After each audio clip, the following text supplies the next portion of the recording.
Hassan-Nahoum, Israel's Foreign Ministry Special Envoy and former Deputy Mayor of Jerusalem. Thank you so much for joining us.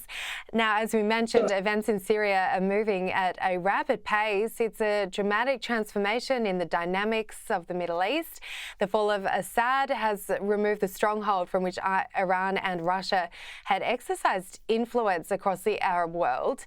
So tell me, what does this mean for Israel? Well, I think that most people here believe it's a good thing, but it's also a double-edged sword. Sometimes it's better the devil you know. Assad was a brutal dictator who murdered 500,000 of his own people, caused an incredibly large refugee crisis, mainly in Europe. But what we have today, we look at a little bit suspiciously as more jihadists, as people who came out of ISIS. We pray and we hope that these people have turned a page, that these people want a new era for their country. They want peace with Israel. They will respect our borders, but you can't be too careful. And that's why the Israeli army is taking measures in order to make sure that lethal weapons do not fall in the wrong hands. Yeah, so Fleur, tell me a little bit about this. We are seeing and hearing reports that Israel has carried out some strikes and launched a ground incursion into Syria. We saw in a previous story earlier some explosions as well. Who exactly are they targeting, and what more can you tell us about this tactical move? Well, we're not targeting anyone. We're just making sure that we have a buffer zone so that if the jihadis want to attack Israel, and let's be honest, we can't be too careful either, because we were attacked by Lebanon on the 8th of October. We were attacked by Hamas on the 7th of October. We're attacked by the Houthis. We've been attacked by Iraq.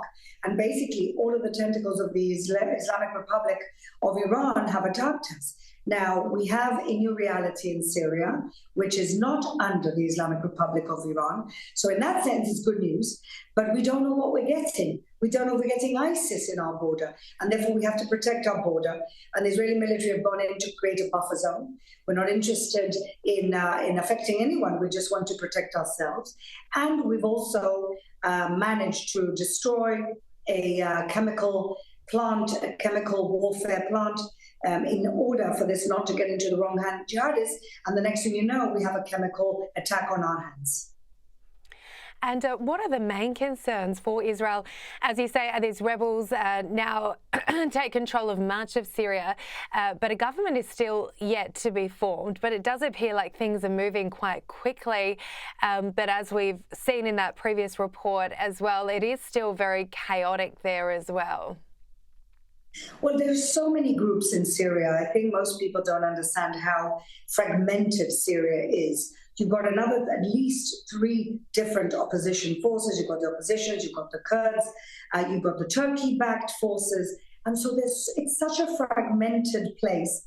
Maybe the ultimate result is that Syria is not one country controlled centrally, but it's a country of provinces that control themselves. There's lots of different things that we don't know at this point. But what we do know is that we can't afford to leave our border with Syria unprotected, because we don't know what we're going to get. And Fleur, how is Russia being perceived by Israel now, given that they didn't prevent, or rather couldn't prevent, the collapse of the Assad regime?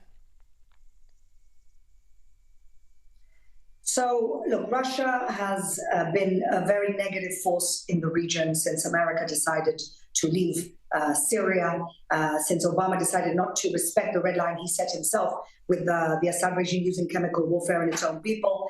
And Russia swooped in, and they were basically, them and the Islamic Republic of Iran were propping up the Assad regime. Now, of course, because Russia is busy fighting its own war with Ukraine, and because Israel has basically destroyed Hezbollah's main capacities, this is why the rebels and the opposition forces decided to attack right now, because the Assad regime was in a weak position, because its 2 main sponsors, its 2 main proxies, the people who are really sustaining this very brutal dictatorship that he had, are gone, left the playing field. They're busy elsewhere. And so this is why this happened. And the fact that Russia is fighting its own war and they're busy with that means that they're not going to be too involved. And hopefully that means that the people of Syria get the government they deserve. They get the provincial governments they deserve, that people get autonomy, and that people have a better future. Absolutely. Fleur, appreciate your time this morning. Thanks so much for joining us. Thank you.